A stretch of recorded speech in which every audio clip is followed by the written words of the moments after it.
സ്നേഹവന്ദനങ്ങൾ പ്രിയുള്ളവരെ, പാഠഭേദത്തിൻ്റെ ഒരു പുതിയ പാഠത്തിലേക്ക് എല്ലാ മാന്യപ്രേക്ഷകരെയും സ്വാഗതം ചെയ്യുകയാണ്. പാഠഭേദത്തിൽ ഇന്ന് നമ്മൾ ചർച്ച ചെയ്യാൻ പോകുന്ന സബ്ജക്റ്റ് ആസാദിയുടെ പ്രേക്ഷകർക്ക് ഒത്തിരി ഇഷ്ടപ്പെട്ട സബ്ജക്റ്റ് ഒന്നുമല്ല. കഴിഞ്ഞ ദിവസവും പാഠഭേദത്തിൽ ഇതേ സബ്ജക്റ്റാണ് ഞാൻ പറഞ്ഞത്. പ്രായമായ മാതാപിതാക്കളെക്കുറിച്ച്, അവരെ ഉപേക്ഷിക്കുന്നതിനെക്കുറിച്ച്. ഒരു അപ്പൻ്റെ ശവസംസ്കാരത്തിന് അല്പസമയം കൊടുക്കാൻ പോലും ഇല്ലാത്ത മക്കളെക്കുറിച്ചൊക്കെയാണ് കഴിഞ്ഞ ദിവസം ഞാൻ പറഞ്ഞത്. ഇന്നും പ്രായമായ മാതാപിതാക്കളെക്കുറിച്ചുള്ള സുപ്രീം കോടതിയുടെ ഒരു വിധിയാണ് നമ്മുടെ പാഠഭേദത്തിലൂടെ പറയുവാൻ ആഗ്രഹിക്കുന്നത്. ഞാൻ പറഞ്ഞല്ലോ, പ്രേക്ഷകർക്ക് വലിയ ഇഷ്ടമുള്ള സബ്ജക്റ്റ് ഒന്നും അല്ല. കാരണം കഴിഞ്ഞ ദിവസത്തെ വീഡിയോയും സാധാരണ നമ്മുടെ വീഡിയോ ആളുകൾ കാണുന്ന അത്രയും പോലും ആളുകൾ കാണുകയോ കമൻറ്റുകളൊന്നും ചെയ്യുകയോ ചെയ്തില്ല. കാരണം നമുക്കൊക്കെ ഇതിലൊക്കെ വലിയ വലിയ സംഭവങ്ങൾ ചർച്ച ചെയ്യാനുള്ളപ്പോൾ പ്രായമായ അപ്പച്ചന്മാരെക്കുറിച്ചും അമ്മച്ചിമാരെക്കുറിച്ചും ഫിനി പാസ്റ്റർ വീഡിയോ പറഞ്ഞാൽ അതിലെന്ത് വലിയ കാര്യമെന്ന് ചിന്തിക്കത്തക്കവണ്ണം ഈ വിഷയത്തിലൊന്നും ശരിക്കും ഒരു മനസ്താപം ഇല്ലാത്ത വിധത്തിൽ നമ്മുടെയൊക്കെ മനസ്സുകൾ മാറിയിരിക്കുന്നു എന്നുള്ളതാണ് എനിക്ക് മനസ്സിലാകുന്നത്.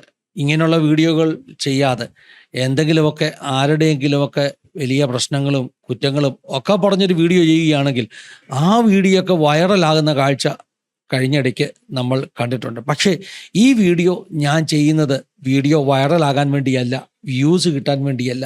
എൻ്റെ സാമൂഹിക പ്രതിബദ്ധതയുടെ ഭാഗമായിട്ട് പുറത്തുള്ളവരോടും അകത്തുള്ളവരോടും ഒരുപോലെ എനിക്ക് കൊടുക്കുവാൻ വേണ്ടിയുള്ള സന്ദേശം എന്ന നിലയിലാണ് ഈ വീഡിയോ ഞാൻ ചെയ്യുന്നത്. അതുകൊണ്ട് തന്നെ പ്രവാചകൻ പ്രവചന ശബ്ദം പറഞ്ഞതുപോലെ ചെവിയുള്ളവൻ കേൾക്കട്ടെ എന്ന ഒരു മുന്നറിയിപ്പോടുകൂടെ തന്നെ ആണ് ഈ വീഡിയോയുടെ ബാക്കി ഭാഗങ്ങൾ ഞാൻ പറയാൻ പോകുന്നത്.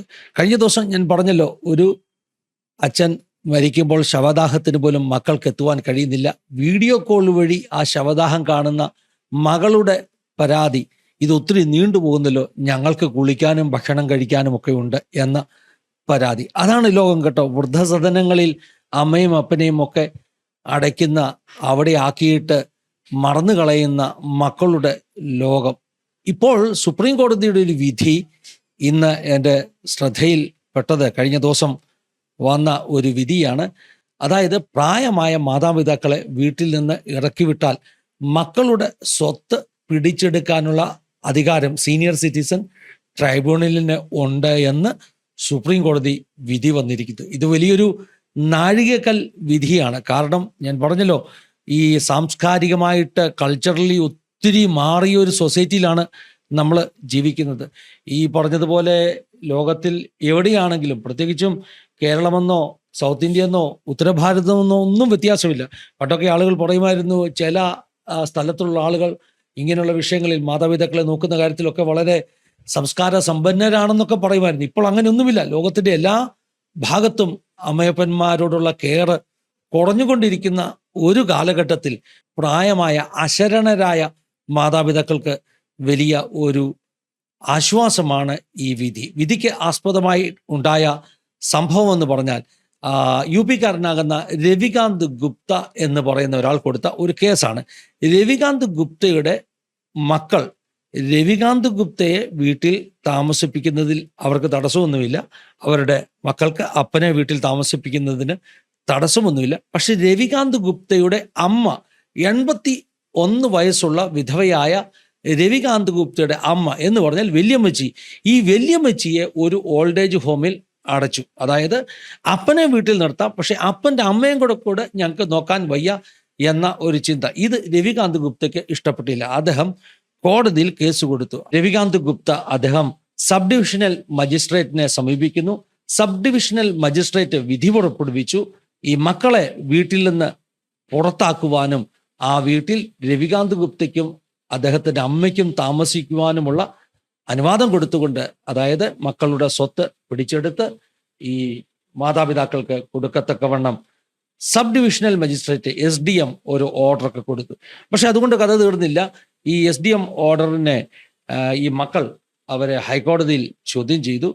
ഹൈക്കോടതി പക്ഷേ ഈ SDMന്റെ ഓർഡറിനെ ക്യാൻസൽ ചെയ്തുകൊണ്ട്, അതായത് രവികാന്ത് ഗുപ്തയ്ക്ക് പ്രതികൂലമായിട്ടുള്ള ഒരു വിധിയാണ് ഹൈക്കോടതി പ്രഖ്യാപിച്ചത്. ഹൈക്കോടതിയിൽ തന്നെ റിവ്യൂ പെറ്റീഷനും രവികാന്ത് ഗുപ്ത കൊടുത്തു. അതും ഹൈക്കോടതിയിൽ പരാജയപ്പെട്ടു. പിന്നെ അവസാനമായിട്ട് അദ്ദേഹം സുപ്രീം കോടതിയിലെത്തുന്നു. ഇപ്പോൾ സുപ്രീം കോടതിയിൽ നിന്ന് വിധി വന്നിരിക്കുകയാണ്. അതായത് SDM എടുത്ത തീരുമാനം ശരിയാണ്. മക്കളുടെ വീട് പിടിച്ചെടുത്ത് ഈ അപ്പനും അപ്പൻ്റെ അമ്മ വല്യമ്മച്ചിക്കും താമസിക്കാൻ കൊടുക്കണമെന്നുള്ള ഒരു വിധി വന്നിരിക്കുകയാണ്.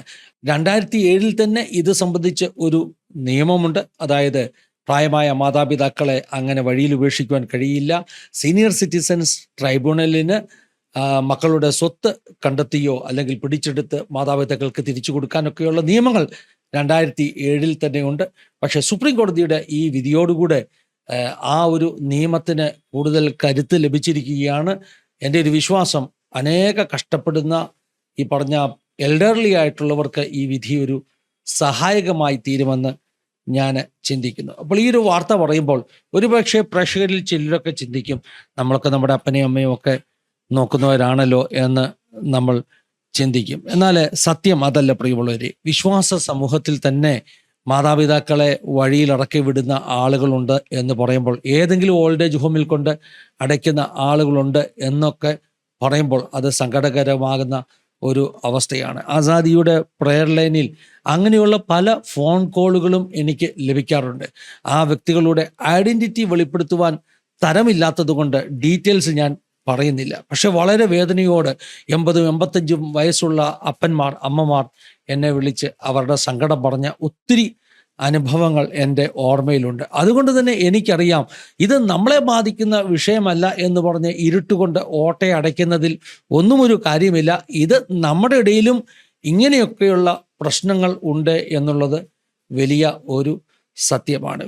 വേദപുസ്തകത്തിൽ നിന്നും ഇതിന് ഒരു ഉദാഹരണം പറഞ്ഞുകൊണ്ട് ഈ പാഠഭേദം ഞാൻ അവസാനിപ്പിക്കാനാണ് ആഗ്രഹിക്കുന്നത്. എന്നാൽ അതിനു മുമ്പ് വളരെ പ്രധാനപ്പെട്ട ഒരു ഗവൺമെൻറ് ഹെൽപ്പ് ലൈൻ നമ്പർ ഞാൻ പറയുകയാണ്.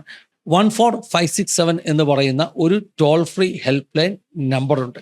ഇത് ഒരു എൽഡർലി ഹെൽപ്പ് ലൈൻ നമ്പറാണ്. സീനിയർ സിറ്റിസൺസിന് വേണ്ടി ഉപയോഗിക്കുന്ന ഒരു നമ്പറാണ്. Ministry of social justice department പുറത്തിറക്കിയിരിക്കുന്ന ഒരു നമ്പറാണിത്.